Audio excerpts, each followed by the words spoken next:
Françaises, Français, mes chers compatriotes, je m'adresse à vous ce soir en raison de la situation internationale et de ses conséquences pour notre pays et pour l'Europe, et cela après plusieurs semaines d'action diplomatique. Vous êtes en effet, je le sais, légitimement inquiets devant les événements historiques en cours qui bouleversent l'ordre mondial. La guerre en Ukraine, qui a entraîné près d'1 million de morts et de blessés, continue avec la même intensité.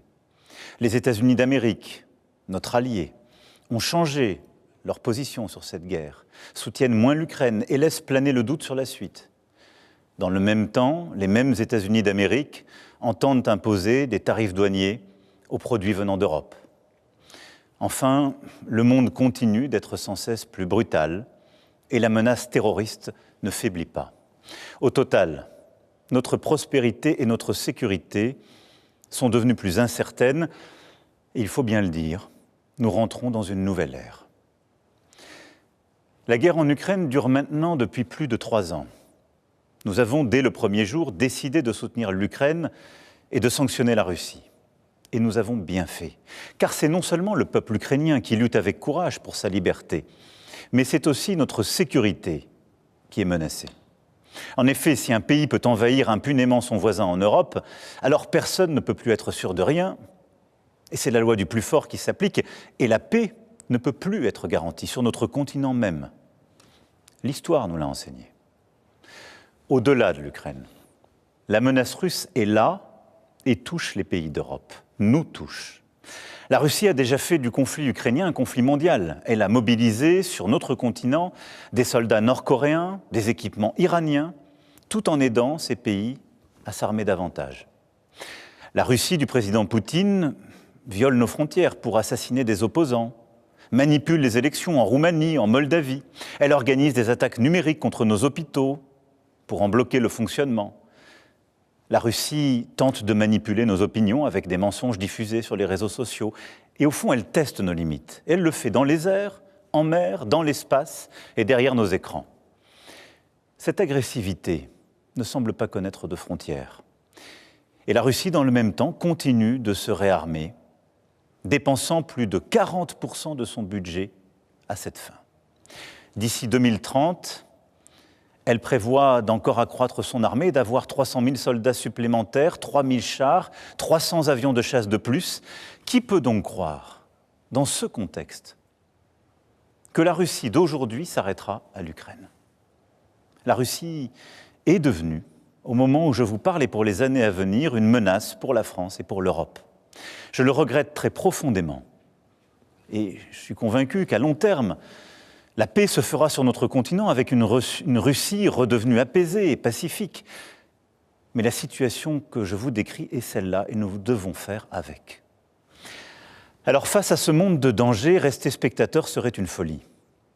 Il s'agit, sans plus tarder, de prendre des décisions pour l'Ukraine, pour la sécurité des Français, pour la sécurité des Européens. Pour l'Ukraine d'abord. Toutes les initiatives qui aident à la paix vont dans le bon sens et je veux ce soir les saluer.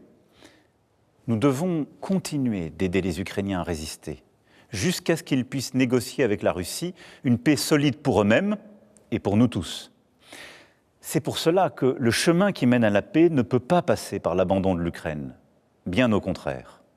La paix ne peut pas être conclue à n'importe quel prix et sous le diktat russe. La paix ne peut pas être la capitulation de l'Ukraine. Elle ne peut pas être son effondrement.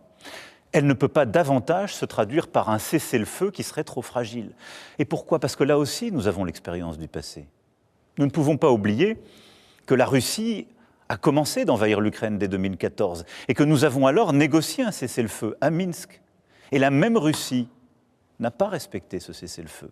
Et nous n'avons pas été capables de maintenir les équilibres faute de garanties solides. Aujourd'hui, on ne peut plus croire la Russie sur parole. L'Ukraine a droit à la paix et la sécurité pour elle-même, et c'est notre intérêt, et c'est l'intérêt de la sécurité du continent européen. C'est en ce sens que nous travaillons avec nos amis britanniques, allemands et plusieurs autres pays européens. C'est pourquoi vous m'avez vu ces dernières semaines rassembler plusieurs d'entre eux à Paris, aller les retrouver il y a quelques jours à Londres pour consolider les engagements qui sont nécessaires à l'Ukraine. Une fois la paix signée, pour que l'Ukraine ne soit pas à nouveau envahie par la Russie, il nous faut le préparer. Cela passera à coup sûr par un soutien à l'armée ukrainienne dans la durée. Cela passera aussi peut-être par le déploiement de forces européennes. Celles-ci n'iraient pas se battre aujourd'hui, elles n'iraient pas se battre sur la ligne de front, mais elles seraient là, au contraire, une fois la paix signée, pour en garantir le plein respect. Dès la semaine prochaine, nous réunirons à Paris les chefs d'état-major des pays qui souhaitent prendre leurs responsabilités à cet égard. C'est ainsi un plan pour une paix solide, durable, vérifiable, que nous avons préparé avec les Ukrainiens et plusieurs autres partenaires européens, et que j'ai été défendre aux États-Unis il y a 15 jours et à travers l'Europe. Et je veux croire que les États-Unis resteront à nos côtés. Mais il nous faut être prêts si tel n'était pas le cas.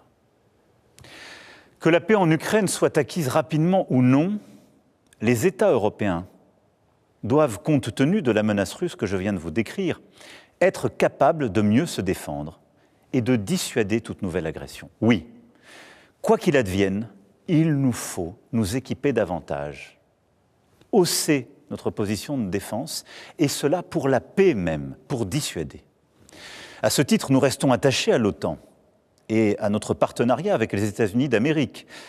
Mais il nous faut faire plus, renforcer notre indépendance en matière de défense et de sécurité.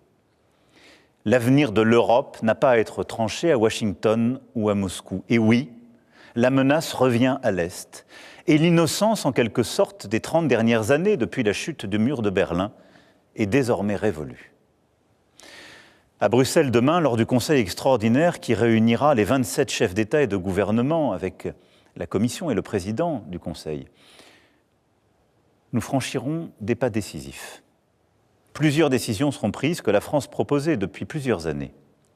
Les États membres pourront accroître leurs dépenses militaires sans que cela soit pris en compte dans leur déficit. Des financements communs massifs seront décidés pour acheter et produire sur le sol européen des munitions, des chars, des armes, des équipements parmi les plus innovants. J'ai demandé au gouvernement d'être mobilisé pour que, d'une part, cela renforce nos armées le plus rapidement possible, et d'autre part, que cela accélère la réindustrialisation dans toutes nos régions. Et je réunirai, avec les ministres compétents, les industriels du secteur dans les prochains jours. L'Europe de la défense, que nous défendons depuis 8 ans, devient donc une réalité. Cela veut dire des pays européens davantage prêts à se défendre et à se protéger, qui produisent ensemble les équipements dont ils ont besoin sur leur sol, qui sont prêts à davantage coopérer, à réduire leur dépendance à l'égard du reste du monde. Et c'est une bonne chose. L'Allemagne, la Pologne, le Danemark, les États baltes et nombre de nos partenaires ont annoncé des efforts inédits en matière de dépenses militaires. Alors, dans ce temps de l'action qui s'ouvre enfin, la France a un statut particulier. Nous avons l'armée la plus efficace d'Europe. Et grâce au choix fait par nos aînés après la Deuxième Guerre mondiale, nous sommes dotés de capacités de dissuasion nucléaire. Ceci nous protège beaucoup plus que nombre de nos voisins. Et de plus, nous n'avons pas attendu l'invasion de l'Ukraine pour faire le constat d'un monde inquiétant. Et à travers les 2 lois de programmation militaire que j'ai décidées et que les parlements successifs ont votées, nous aurons doublé le budget de nos armées en presque 10 ans. Mais compte tenu de l'évolution des menaces, de cette accélération que je viens de décrire, nous aurons à faire de nouveaux choix budgétaires et des investissements supplémentaires qui sont désormais devenus indispensables. J'ai demandé au gouvernement d'y travailler le plus vite possible. Ce seront de nouveaux investissements qui exigent de mobiliser des financements privés, mais aussi des financements publics, sans que les impôts ne soient augmentés. Pour cela, il faudra des réformes, des choix, du courage. Notre dissuasion nucléaire nous protège. Elle est complète, souveraine, française de bout en bout. Elle a, depuis 1964, de manière explicite, toujours joué un rôle dans la préservation de la paix et de la sécurité en Europe.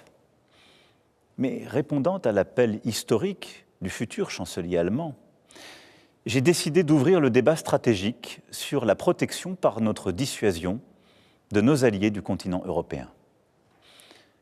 Quoi qu'il arrive, la décision a toujours été et restera entre les mains du président de la République, chef des armées. Maîtriser notre destin, devenir plus indépendant, nous devons y œuvrer au plan militaire, mais aussi au plan économique. Oui, l'indépendance économique, technologique, industrielle et financière sont des nécessités. Nous devons aussi nous préparer à ce que les États-Unis décident de tarifs douaniers sur les marchandises européennes, comme ils viennent de le confirmer à l'encontre du Canada et du Mexique. Cette décision incompréhensible, tant pour l'économie américaine que pour la nôtre, aura des conséquences sur certaines de nos filières.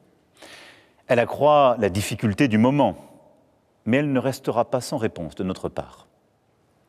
Alors, tout en préparant la riposte, avec nos collègues européens, nous continuerons, comme je l'ai fait voilà 15 jours, à tout tenter pour convaincre que cette décision nous ferait du mal à tous. Et j'espère, oui, convaincre et en dissuader le président des États-Unis d'Amérique. Au total, le moment exige des décisions sans précédent depuis bien des décennies. Sur notre agriculture, notre recherche, notre industrie, sur toutes nos politiques publiques, nous ne pouvons pas avoir les mêmes débats que naguère.